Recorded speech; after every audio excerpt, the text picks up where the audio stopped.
with the theft. I encourage you to get fast. What? All things the game of bowling. Helping bowlers. So the hand collapses down. And I'm going to try to bowl the best I can. 1,000 subscribers. And I want to challenge Ted Nelson. Tom Corbett. Jason Belmonte.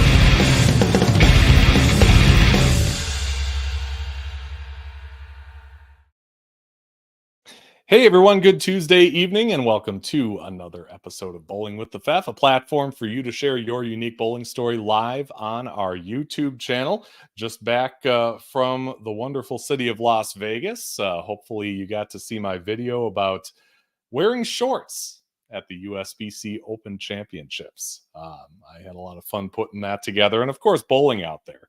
But hey, who wouldn't, right? Especially for their first time. So glad to be back though. Back in the chair, getting some bowling stories out there to all you fine folks.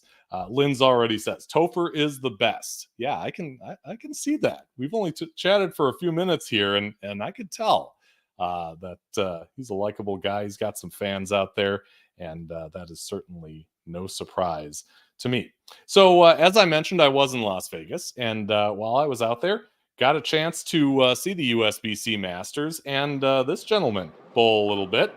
D-Ron Booker. He defeated Patrick Dombrowski on the show, 217 to 177 to get his first title.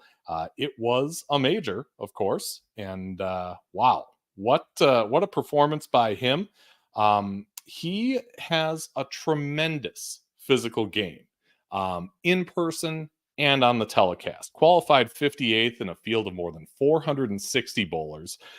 Then he won 6 straight 3-game matches. Among those, he defeated Anthony Simonson, EJ Tackett, Sam Cooley, and of course, Dombrowski in the 3-game match and in the championship match on television. What an accomplishment for D-Ron Booker. His first championship and just a great future out there for that young man. Glad to be able to see some of it while I was out there, and certainly looking forward to more from that fine bowler. Well, now a word from our sponsor. Handmade salsa is great, but it's such a hassle. Cutting yourself, the constant waiting, burning yourself. Oh, look at that mess. Raise your snack standards. Chip Magnet Salsa. Yeah, raise your snack standards with Chip Magnet, a company that makes terrific salsa and supports bowling in all forms, all the way out there in Vegas and here locally in Western Wisconsin. Sponsoring league teams, sponsoring whole leagues. They do it all. They're based in Eau Claire, Wisconsin. They distribute to grocery stores in more than 38 states and Canada. If you're in Oshkosh, you can find Chip Magnet at Woodman's, Festival, or Piggly Wiggly, or you can go online to chipmagnetsalsa.com. The address is on your screen. Enter this promo code at checkout, BWTF2024. If you buy $30 or more worth of product, they will give you 25% off your purchase, and there is no limit on that deal. Chip Magnet, raise your snack standards. And of course, thank you so much to Chip Magnet for supporting bowling and Bowling with the Pfaff. Well, our guest tonight is just months away from breaking into the college game. And that comes after many successes at Omro High School near Oshkosh, Wisconsin. Christopher Cieszynski will be attending Marian University in Fond du Lac this fall. And if you're not familiar with Marian, it is one heck of a program. They've got a lot of good stuff going on there, and they are soon to have Mr. Topher. And on this show, it is Topher time tonight as we have Topher with us. Welcome to Bowling with the Pfaff. Thank you. Yeah, thanks for being here. I want to start out by talking about a gentleman that you and I know very well, and that is Mr. Trey Henriksmeyer. He is the one who kind of set all this up, and I did text back and forth with him a little bit today. He told me that you're a character. You always make everyone around you laugh and in a better mood. And then, of course, he talks about your hard work and always trying to learn. But, making people laugh and keeping things light. Where does that come from? Is that just who you are, or is that good for your own bowling game? So basically, Yeah, I am a very funny guy. I think that I get it from my dad. My dad is a very funny guy as well and makes me laugh a lot. But no, I feel like bowling, you could take it serious, but at the same time, you got to have a little fun with it. Get a little joke in there, laugh a little bit. But yeah. Yeah, it is a sport after all, a game, and that's great stuff. You need one of those people or Yeah. more in Yeah. your bowling group, if you want to make this a long-lasting thing. Trey's father joining us live here. Where's Big Toph? And I've seen that, that expression, that question kind of going around these bowling circles. What's all that about? So every tournament that I do, my dad posts on Facebook and it says Sunday. So if it's a Saturday tournament, he goes Saturday, Sunday, fun day. Where's Big Toph? And Big Toph is my name because my name is actually Christopher, but I get called Topher. So and I'm a big kid, so they just said Big Toph and combined it together to make one of my nicknames that I get called. So he does Where's Big Toph like every tournament that I go to. Yeah, that's really cool. I saw him post about this show with a Where's Big Toph on the top. Yeah. I got a little giggle out of that. That's fun. Sam likes cilantro lime. That's her favorite chip magnet salsa. I like that one too. It's a mild one, so people who aren't for sure. Yeah, aren't into the hot stuff, it's they have all kinds of different temperatures, heat factors, I guess you could say.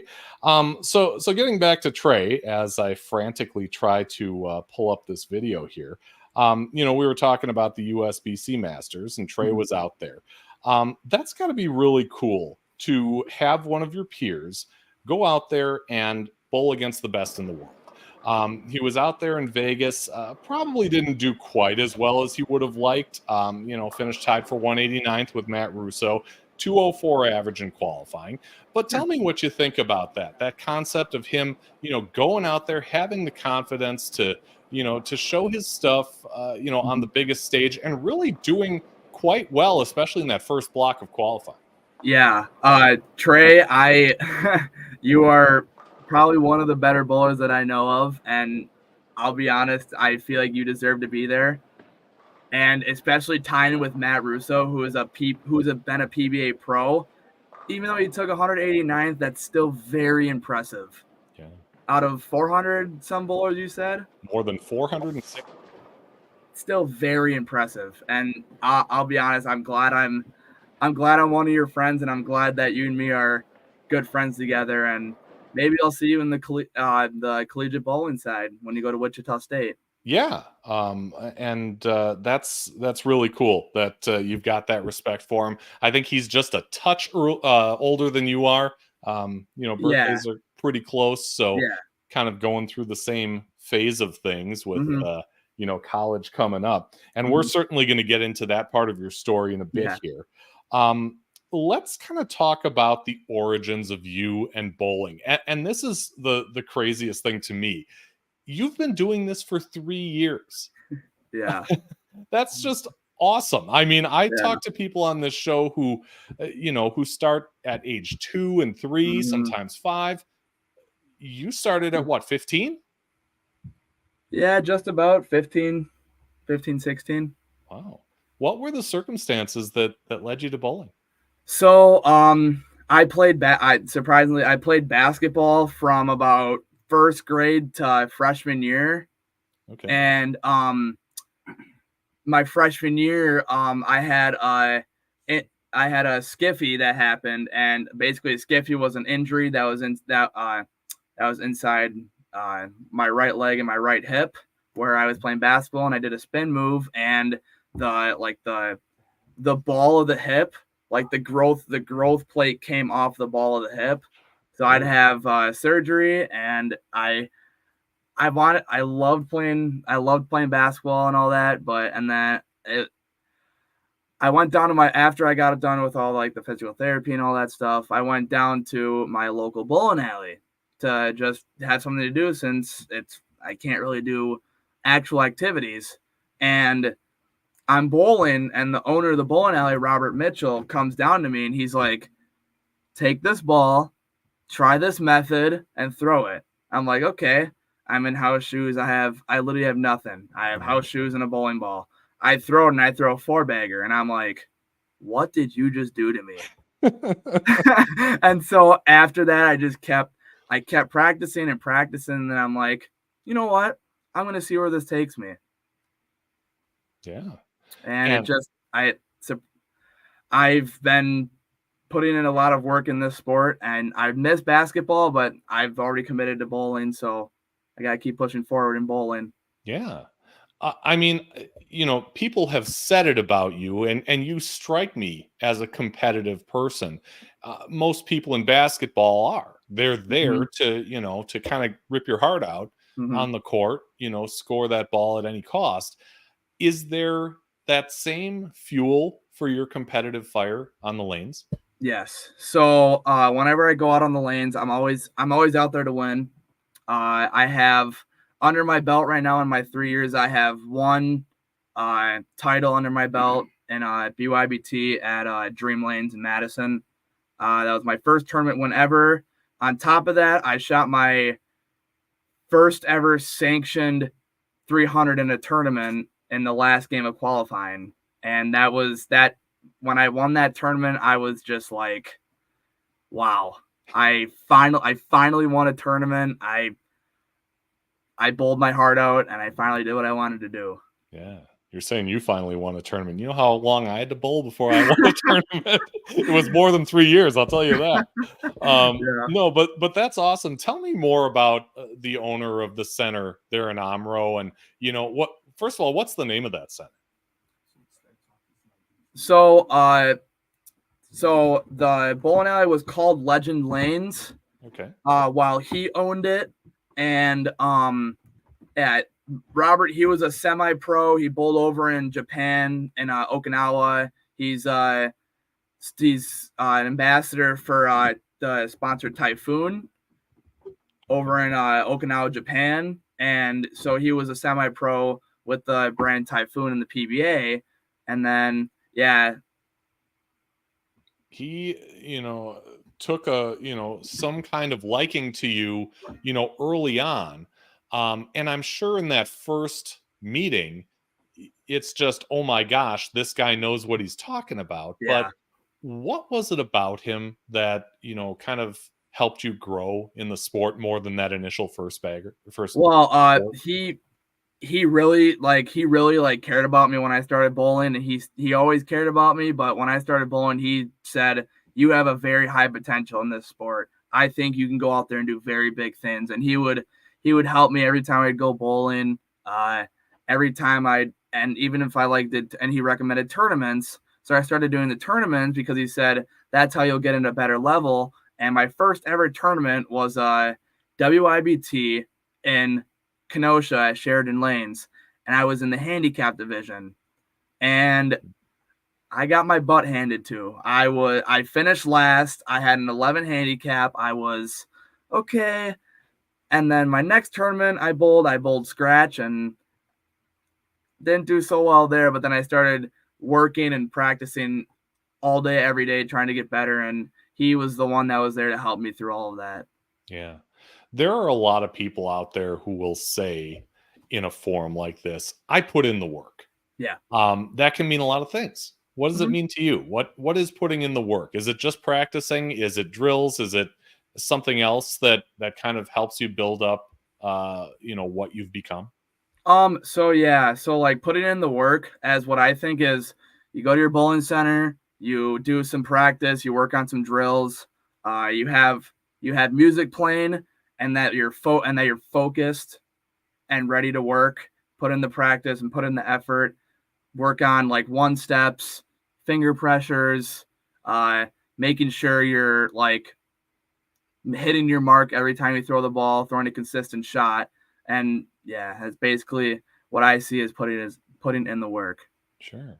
You are a two-hander. Have you always been, or is that something that you kind of evolved into? When I first started, when I was at the center that day that he told me to throw two-handed, I was throwing one-handed just for fun, and he told me to throw two-handed, and then I've been two-handed ever since. Okay. All right. And what has that been like to learn? I mean, we see a lot of two-handed bowling now. Mhm. I think it's as impressive as heck. Yeah. But that's because I'm a middle-aged man who doesn't want to, reinvent myself in that Yeah. with aches and pains and all that stuff. Yeah. Kind of get us into into what it takes to build up that two-handed style in, let's face it, a sport that is still predominantly people using their thumb. Yeah, so two-handed, I thought I was like, what is this? I've never heard of it. I've only heard of a bowling ball with 3 fingers in it. But then when I started bowling these, like when I first started bowling my first couple tournaments, I saw like Trey, I saw them all throwing two-handed, Robert Vader, Braden Malish, all of them throwing two-handed. I'm like, what is that? And that it just, I carried on with two-handed. I thought it'd be better, and now I'm just gonna stick two-handed for the rest of my bowling career up until I get a little bit older and start getting aches and pains where I'll have to switch styles. Yeah. When you talk about kind of getting into, personalized equipment, high performance equipment, when did that happen for you? Was that pretty soon after you started? Yeah. Yeah. One of the big things that that helped me with bowling was definitely going to junior gold. Junior gold was probably one of my biggest stepping stones in my bowling career so far. Last year was my first year. I was lucky enough to have Trey contact me and get me on the same squad as him and Braden and Austin Box and Brady Lauber. And so it was nice to be with some Wisconsin guys on the same squad to help me throughout junior gold since it was my first year. Yeah. Yeah. This is always kind of the kicker for, folks who, maybe aren't the biggest fans of two-handed bowling. Good luck throwing spares consistently with two hands, Jay Santos says. But a lot of guys do. Yeah. Tell me about your spare game. I mean, I'm assuming you end up throwing a plastic ball straight on. I throw a plastic ball, Mhm. but it always depends on the pattern because I also learned how to throw backup ball at my spares. So Anthony Simonson, thank you. So I throw backup ball depending on what the pattern is. Like if it's a house shot, I'll throw backup ball with my spare ball off the left gutter. And it always depends. Like if it's a very dense pattern and the left side is all oil, I'm not going to throw my spare ball at backup ball. I'll take my spare ball, move left, and I'll throw straight at my 10 pin. Sure. Yeah. So you're growing in the sport. You're bowling tournaments. When is there a point where you think, wow, this is something that I'm not just doing? This is something that is my life now. Yeah. Well, when I like went to junior gold and started doing all these big tournaments, like I did one PBA junior down in Wauwatosa, and I did an SYC up in Green Bay. I was like, yeah, I'm not just gonna like say, oh, this is just for fun. I'm just gonna start like taking this serious and making sure I start bowling well and making sure that I'm doing everything I can to make it on the pro tour someday, which is my goal. Yeah. Let's talk about the high school game. You are finishing up a great high school career at Omro High School. When, like you said, 3 years, so you're a sophomore. How did you connect with the team and get yourself a spot on that team? So sophomore year, when I started bowling high school, was actually a really great time. I had very good teammates that understood that, yeah, it was my first year bowling. I was only bowling for 7 months, 8 months at that time. And they really understood. They're like, we'll help you through the way. This is your first year. We'll make sure you have a very good high school career and make sure you have a very good year. And so the coaches helped me out with that. Like we had practices and tryouts to try out for the team. And I'll be honest, when I made varsity, I was shocked because I was only bowling for 8 months. And then come our first match, I was very nervous. And I go up there and I throw the ball, and I didn't throw a great ball. I threw a split. I was very nervous and I was very worried about what was going to happen. And I was like, oh, nice way to start off my high school bowling career. But then I started working and making sure that I bowled my best. My sophomore year was kind of my year to learn and figure out stuff. And then come my junior and senior year was my year to step it up a little bit and start making sure I qualify for state and making sure I qualify for All-Stars. Sure. And since a lot of states, there are differences in how high school competition runs. Yep. Here in Wisconsin, is it predominantly Baker system? Yes. At Omro, we all do Baker. So we do first, second, third, fourth, fifth. We have 5 bowlers, 6 bowlers on varsity for Omro. All right, cool. I did reach out to Coach Frost, and what he told me was that let me begin by saying that what Topher has been able to accomplish in just 3 years has been truly remarkable. He said from picking up a ball to earning Bowler of the Year in District 8A is in just 3 years is amazing. He said the good thing for parents of a 17-year-old high school senior is that they never needed to worry about where he was. He was at the bowling center, which sounds great. But, in talking to Dad before the show, they weren't sure. Did you have to convince them to come around to this whole bowling thing? Yeah. So when I started, they had no clue what bowling was. They're like, isn't it just a fun thing? And then when I started, maybe 2-3 months when I started my bowling, I told them, I'm like, this is not really something just to do for fun. This is an actual sport that I could take pride in. And now 3 years later, I'm bowling in tournaments and qualifying for nationals and all that stuff. Yeah. What kind of coach is Coach Frost? You guys have had a lot of success at Omro. Mm-hmm. And, of course, that is due to the talent that you have on the team, yourself included. But, it takes a good coach to kind of, harness that talent, right? Mm-hmm. So Coach Frost he's an amazing guy, amazing coach. He knew how to coach the team very well. Like if someone made a mistake, he would tell them, he'd be like, move maybe a tad right and maybe throw it 2 boards in a little bit to make sure it carries down in that oil. His assistant coach, Brody Frost, also helped out with that on the JV side. And both of them were very good coaches. Even when I messed up, they're like, you know what? That's 1 open. You're fine. Just keep bowling the match and see where it goes. Yeah. My high school coach was a little more gruff, but you find your way to inspire, the people on your team. He also mentioned, of course, your work ethic, always working on your game, putting in extra practice on days off and things like that. And that you're passionate about competition. You want to win at everything, and that you've developed as a leader this past year with the team.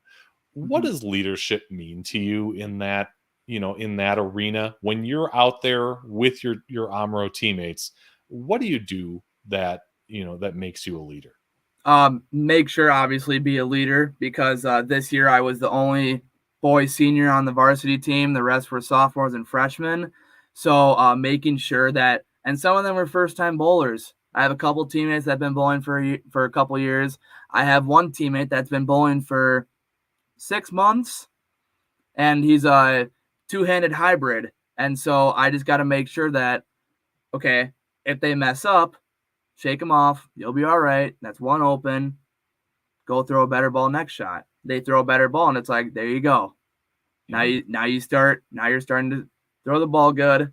Just make sure and stay calm. And making sure that they're throwing the ball good and, making sure that they don't make mistakes. Is it kind of cool that, that has kind of come full circle? You were that guy sophomore year, you've only got about 7 months under your belt, and now you get to pay it forward with your teammates? Yeah, I'll be honest, it's been an honor to mentor these kids and making sure that they have a potential of going somewhere in the future. especially that they're younger, freshman and sophomore. They got 3 years left of high school. So it's an honor that I was able to mentor them throughout my last year of high school. Yeah. Coach Frost went on to say that, you joined as a sophomore. You just come off a string of 4 consecutive District 8A Division II championships and 4 straight trips to state, that you guys had graduated a large crop of seniors. Oh, yeah. And he said that they moved you around a little bit to different spots in the lineup before it became obvious that you belonged as the anchor. He said in your junior year, you led the team to their 6th championship and another trip to state, and was voted male MVP. What really hits me is that, he says it became obvious that you belong as the anchor.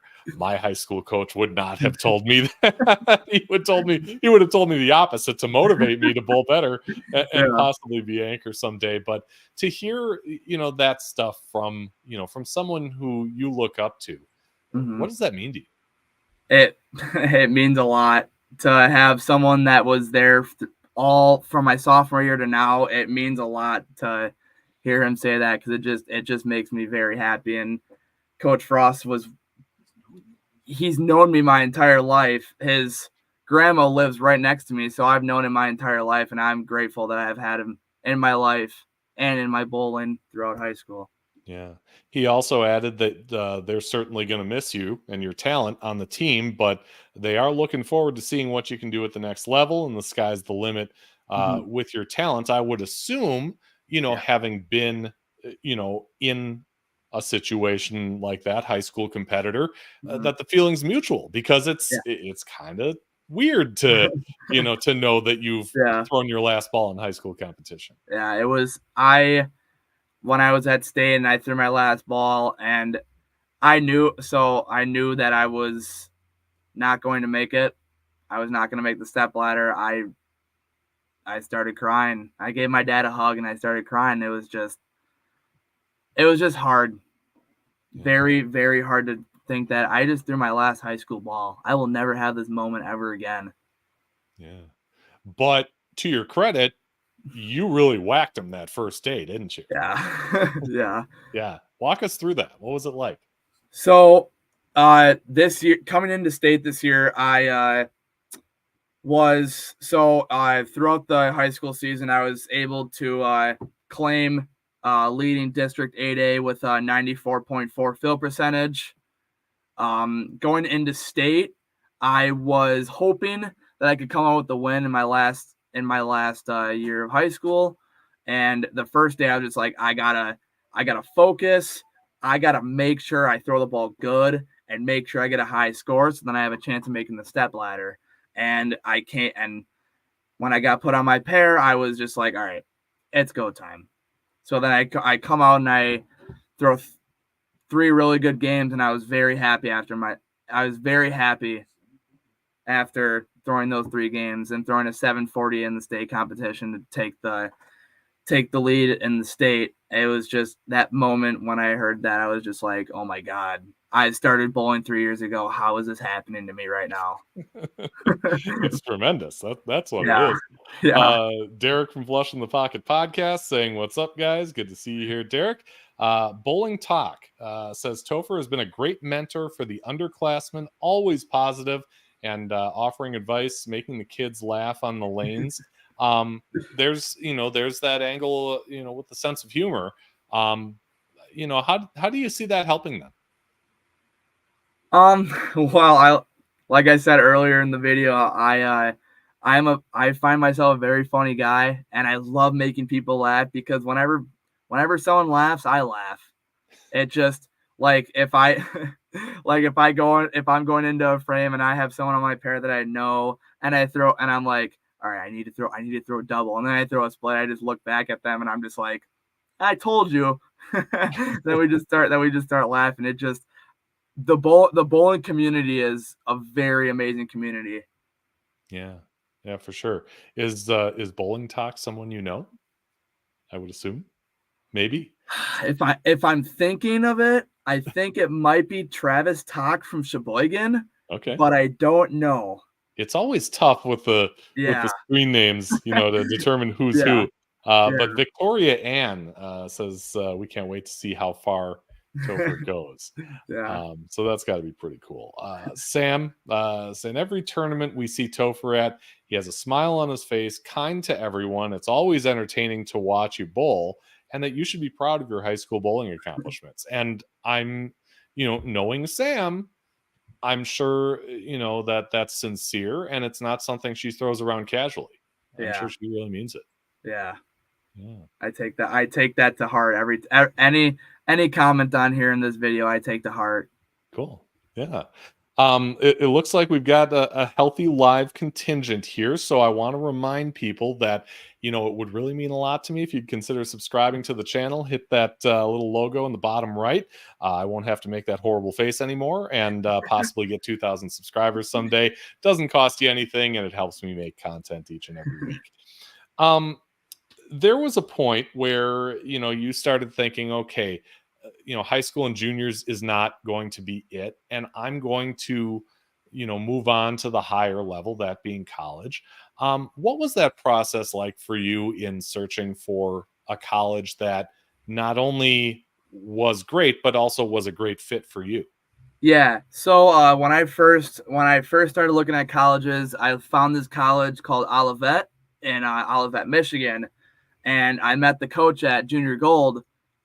And Chris Jones, who's the coach of Olivet, he saw potential in me, and he said, we can look at scheduling a tour, and maybe you can get to bowl with the team.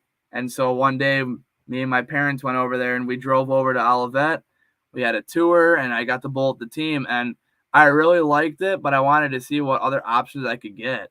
Yeah. And then after that, I looked at University of Wisconsin-Whitewater and Marian, and looking at that, Whitewater is a pretty big college, and Marian's kind of like the size of my hometown, which is only and my hometown has 3,000 people in it, and Marian has 1,000 students total, and then Whitewater, I believe, has 13,000, I believe. So it was a very big gap of students. And when I went to tour Whitewater, I really liked it. I loved bowling with the team. I know most of the guys on that team: Robert Vader, Nate Vanderbeek, Leo Voss, Logan Cook. I know all those guys from Whitewater from the tours. And I really enjoyed my experience at Whitewater. And then when I went to go look at Marian, I was like, okay, I like this school. And so when I finally made my decision, I was very happy with my decision, because I'm not a big city guy. I live in a small town of Omro, and Marian was a smaller college. So as they say, if you live in a small town, you get to know everyone. I feel like I'll get to know a lot of people when I go to Marian, because it's only 1,000 students, and it's closer to home. And when I went to the practice, the coach that recruited me, Dan Mueller, he's a very nice guy, and I am very happy that he recruited me. When I went to the practice and I bowled with the boys, I know the PBA commissioner's son, Rory Clark, Jason Spanbauer, Ryan Dracozen, all of them. They were the guys to help me through that practice. And after that practice, I was very happy with committing to Marian. Yeah. I talked to Coach Mueller, reached out to him via email. And he said, yeah, I recruited him because I asked that question. He said that you work very hard at your game. He says putting in many hours of practice on your own, and that you come from a great family who supports you and your passion for the game. We talked about that, how you almost had to educate them in bowling, but I mean, that unwavering support has got to be a big deal for you, right? Yeah. All the support is just, it's amazing. It just makes me feel so much. It makes me feel so much better about myself and my bowling career. Everyone that supports me, I love you guys. It's all the support just means everything to me right now. Yeah. I also asked, what it's going to be like, or what you might have to improve upon in the college game because we all have to. Juniors in high school is a different beast than college bowling. He said he thinks the biggest challenge for you will be the challenge of the many different tougher college patterns, how they will change with more talented bowlers all playing the same area on the lanes compared to high school, where only a few played the lanes where you play. Yep. That's kind of a big hill to climb, and it's a hill with many different levels, isn't it? Yeah. So, and from look at like when I bowled on one of the college patterns when I was down there for practice, it's like, whoa, what is this? Like I've never had to stand so far left and not throw a urethane and throw a symmetrical solid up the right gutter just for it to hook to the pocket. And doing these challenge tours that I do, like WIBT and JBSTs, it's helped me a lot realize what the college patterns are going to look like. Because we bowl on a couple of college patterns in those tours. Yeah, for sure. He said, like any other high school bowler, the challenge of making your spares consistently is a key to you growing into the college game and being the best you can be. We spoke a little bit about that so far. But, spares. Yeah. I think back to my tournament tour days or my college days, and it's never, I didn't strike enough. It's, man, I whiffed that 10 pin, or man, if I had just not chopped that, 4-7, I'd be all right. Tell me about kind of the process of focusing your way through and mentally making sure that you put yourself in the best position to make spares. So like you said about like, man, I missed that 10 pin, realizing that like you miss a spare and then you're like waiting for the results and you miss cut by like 10. It's like, all I needed was that spare. And honestly, that was kind of my situation at state, because if I would have made a 6-10 at state in my first game, I would have made the step ladder as the 5 seed. Oh wow. But it was, if I'd have to say anything out there and give advice, strikes win games, spares win championships. Spares are the biggest thing in bowling, and they make your score go higher. Even though strikes, they're really nice to get, but if you can keep your spares consistent, you'll do very well. Yeah. Fox Hernandez wants to know, is he best in state? I don't know what is the best in the state. You're certainly up there. I mean, that's so subjective, right? Yeah, I personally would not consider myself the best in the state. I would consider me probably, I would probably say I'm in the top 5, maybe top 10, but I feel like I just feel like some of the best bowlers have came out of the state of Wisconsin. Yeah, it's always been, just a great group at every level. Yeah. Coach Mueller says in the end, he thinks you're going to be a very good college bowler if you continue to work at your sport and you're able to make the small adjustments to your game. Yeah. I guess, how do you see yourself kind of following through on that? How do you see yourself, working to progress your game at the college level?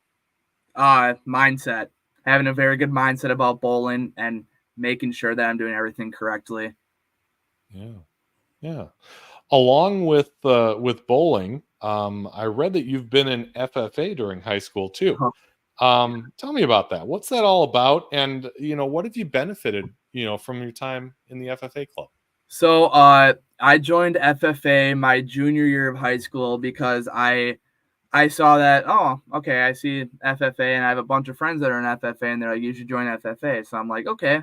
So I joined FFA, and the advisor of FFA, Mr. Hooks, he's a very amazing guy, and he pushed that I should join FFA. So I joined FFA, and I love FFA. It's so fun.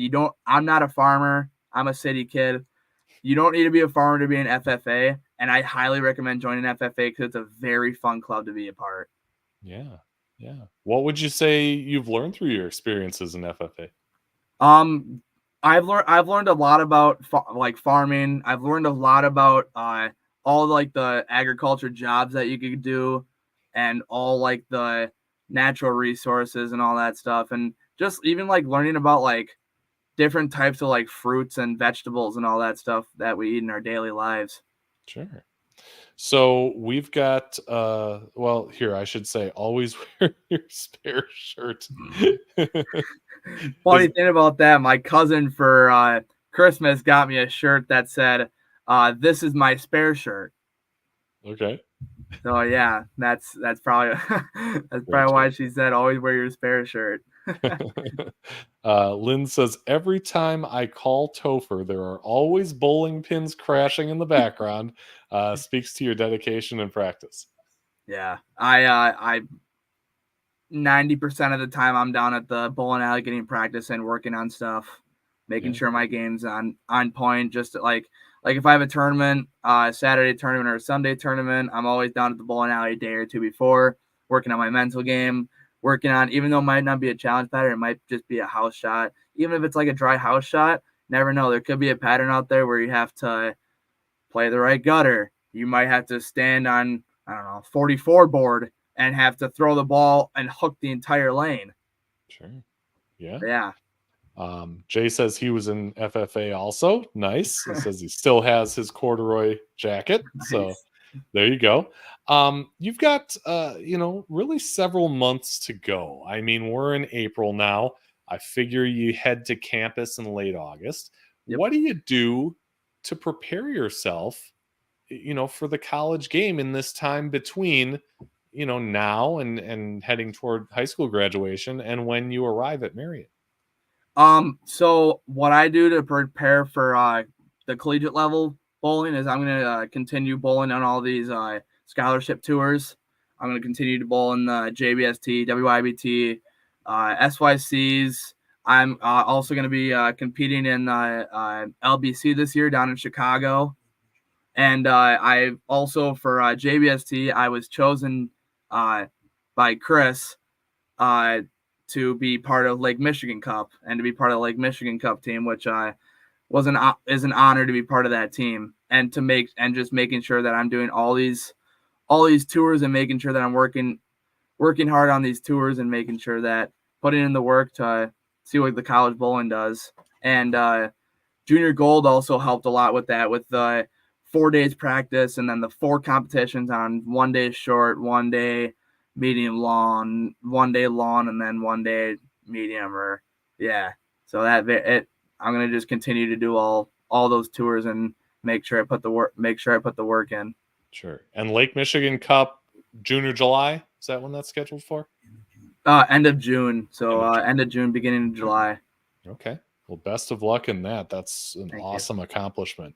We discussed before the show that at the end of things, I go off the sheet. And that's when I ask you to challenge somebody else. Doesn't have to be the greatest bowler in the world, but certainly could be to appear on a future episode. So, Mr. Topher, who would you like to challenge to be on a future episode of Bowling with the Fat? So the one person that came to my mind, his name is Tyler Mead. He is an amazing bowler. He bowls for Belleville down in Madison, south of Madison.